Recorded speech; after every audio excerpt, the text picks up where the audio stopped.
14 फरवरी 2019 शाम के लगभग 3:15 जम्मू श्रीनगर राष्ट्रीय राजमार्ग पर सीआरपीएफ के जवानों का लंबा काफिला आगे बढ़ रहा था।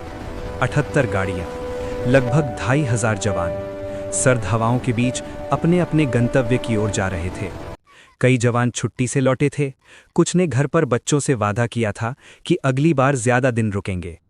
अचानक एक तेज रफ्तार एसयूवी काफिले की एक बस से आकर टकराती है और अगले ही पल एक भीषण धमाका। आसमान में उठता धुएं का गुबार, सड़क पर बिखरे मलबे के बीच चीखें, सन्नाटा और वायरलेस पर घबराई आवाजें। Blast, blast, confirm blast. 40 CRPF जवान शहीद हो चुके थे। देश स्तब्ध था। टीवी स्क्रीन पर लगातार चल रही तस्वीरें, एंकरों की भारी आवाजें, सोशल मीडिया पर उमड़ता गुस्सा और हर घर में एक ही सवाल, आखिर ये कैसे हुआ? हमले की जिम्मेदारी पाकिस्तान स्थित आतंकी संगठन जैश ए मोहम्मद ने ली। हमलावर था आदिल अहमद दार, जो स्थानीय स्तर पर कट्टरपंथ के जाल में फंसा एक युवक था। लेकिन जांच एजेंसियों ने जल्दी ही समझ लिया कि ये हमला सिर्फ एक स्थानीय साजिश नहीं था। इतनी बड़ी मात्रा में विस्फोटक, इतनी सटीक योजना, इसके पीछे संगठित और सीमा पार से मिली मदद की आशंका साफ दिख रही थी। दिल्ली में उसी शाम आपात बैठक बुलाई गई। प्रधानमंत्री, राष्ट्रीय सुरक्षा सलाहकार, सेना और वायुसेना प्रमुख सब एक कमरे में। माहौल गंभीर था। हर किसी के सामने सिर्फ एक ही सवाल था, क्या इस बार भी प्रतिक्रिया सिर्फ कूटनीतिक बयान तक सीमित रहेगी या कुछ अलग होगा? अगले 48 घंटों में भारत ने पाकिस्तान से मोस्ट फेवर्ड नेशन का दर्जा वापस ले लिया।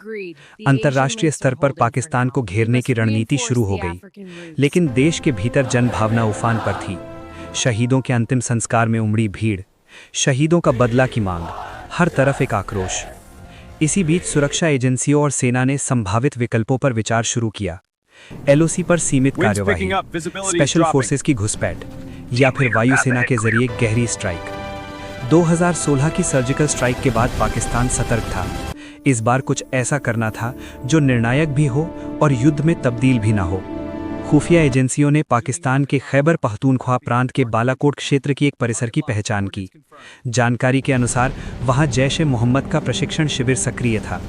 सैटेलाइट तस्वीरें, संचार इंटरसेप्ट और अन्य स्रोतों से ये संकेत मिल रहे थे कि वहां आत्मघाती हमलावरों को तैयार किया जा रहा है।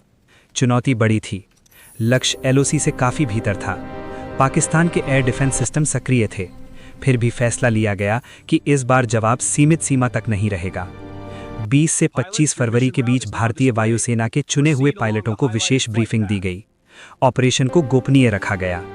मिशन के लिए मिराज 2000 लड़ाकू विमानों का चयन हुआ। ये विमान सटीक गाइडेड बम ले जाने में सक्षम थे। योजना थी रात के अंधेरे में उड़ान, रडार को भ्रमित करते हुए सीमा पार करना, लक्ष्य पर सटीक प्रहार और सुरक्षित वापसी। 26 फरवरी 2019 की तड़के सुबह लगभग 3:30 मिराज 2000 विमानों ने उड़ान भरी। कुछ विमानों ने ध्यान भटकाने के लिए अलग दिशाओं में गतिविधि दिखाई। मुख्य स्ट्राइक पैकेज आगे बढ़ा। कुछ ही मिनटों में लक्ष्य क्षेत्र के ऊपर पहुंचकर सटीक बम गिराए गए। भारतीय सरकार ने इसे नॉन मिलिट्री प्रीएम्प्टिव स्ट्राइक बताया, यानी आतंकी ढांचे पर हमला, न कि पाकिस्तानी सेना पर। 1971 के बाद पहली बार भारतीय वायुसेना ने अंतर्राष्ट्रीय सीमा पार कर इतनी गहराई में कार्यवाही की थी। ये संकेत था कि आतंकवाद को अब केवल सीमित जवाब नहीं मिलेगा। लेकिन घटनाक्रम यहीं नहीं रुका। 27 फरवरी की सुबह पाकिस्तान की वायुसेना ने जवाबी गतिविधि शुरू की। एलओसी के पास दोनों देशों के लड़ाकू विमान आमने सामने आए। हवाई मुठभेड़ के दौरान भारतीय वायुसेना के विंग कमांडर अभिनंदन वर्धमान का मिग-21 बाइसन विमान दुर्घटनाग्रस्त हो गया। वे पाकिस्तान अधिकृत क्षेत्र में उतरे और पकड़े गए। पूरा देश टीवी स्क्रीन पर उनकी तस्वीर देख रहा था। शांत चेहरा, संयमित आवाज, सीमित शब्दों में जवाब। तनाव चरम पर था। दोनों परमाणु संपन्न देशों के बीच टकराव की आशंका जताई जाने लगी। अंतर्राष्ट्रीय समुदाय सक्रिय हुआ। कूटनीतिक बातचीत तेज हुई। कुछ ही दिनों में पाकिस्तान ने अभिनंदन वर्धमान को रिहा कर दिया। उनकी वापसी को देश भर में सम्मान और भावनात्मक स्वागत मिला। ये घटनाएं दक्षिण एशिया की रणनीतिक तस्वीर बदल दी। भारत ने स्पष्ट किया कि आतंकी ढांचों पर, चाहे वो सीमा पार ही क्यों न हो, कार्यवाही की जा सकती है। साथ ही ये भी दिखाया गया कि सैन्य कार्यवाही और कूटनीति साथ साथ चल सकती हैं। पुलवामा हमले के बाद के वो दिन सिर्फ सैन्य घटनाएं नहीं थे, बल्कि नीति में बदलाव के संकेत थे। स्ट्रेटेजिक रिस्ट्रेंट की परंपरागत नीति की जगह एक नई सोच उभरी। आवश्यकता पड़ने पर पूर्व निरोधात्मक कार्यवाही। लेकिन इस पूरे घटनाक्रम के केंद्र में वो 40 शहीद जवान थे, जिनकी शहादत ने देश को झकझोर दिया। उनके परिवारों के लिए समय वहीं ठहर गया, जबकि देश आगे बढ़ गया। 14 फरवरी से 27 फरवरी तक के वो 12 दिन इतिहास में दर्ज हो गए। एक हमले, उसके बाद की रणनीति और सीमित लेकिन निर्णायक सैन्य प्रतिक्रिया के रूप में।